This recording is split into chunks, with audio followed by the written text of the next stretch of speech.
People in China's capital, Beijing, were allowed to enter parks, supermarkets, offices and airports without showing proof of a negative COVID-19 test on Tuesday, marking the latest move in a mix of easing steps across the country after last month's historic protests. A new set of nationwide rules is due to be announced as early as Wednesday, two sources told Reuters, prompting some Beijing residents to snap up fever and cold medicines, fearing the opening up would mean a greater risk of catching the virus. Epidemic prevention measures have been lifted, so from now on we will just scan the QR code on the Health Kit app. COVID-19 testing sites are mostly being dismantled, even though some special sites still require a negative test result to access. So, because right now in Chaoyang district cases are quite high, it is better to stock up on some medicine. Online medicine platforms, pharmacies and drug makers have reported surge in sales, with one seeing sales of antigen test kits jump 344% from the previous week.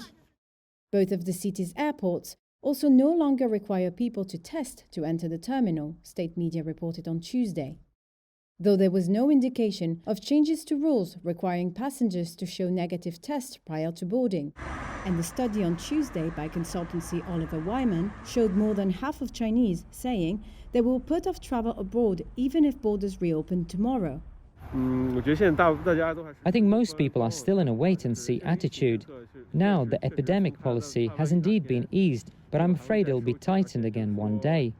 And now it may also be inconvenient to come back from abroad, so no one is going to try it. I'll wait and see for a little while.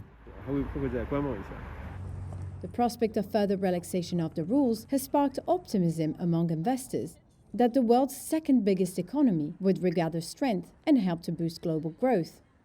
The Chinese yuan has risen about 5% against the dollar since early November on expectations of an eventual reopening of China's economy.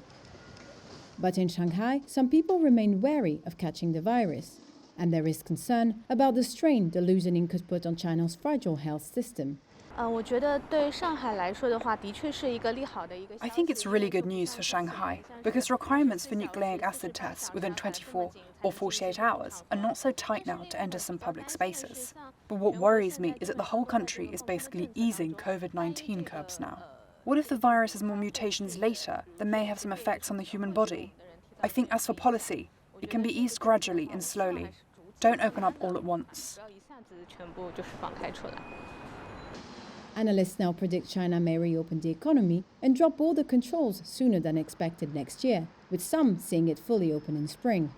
China has reported 5,235 COVID-related deaths as of Monday. But some experts have warned that the toll could rise above 1 million if the exit is too hasty.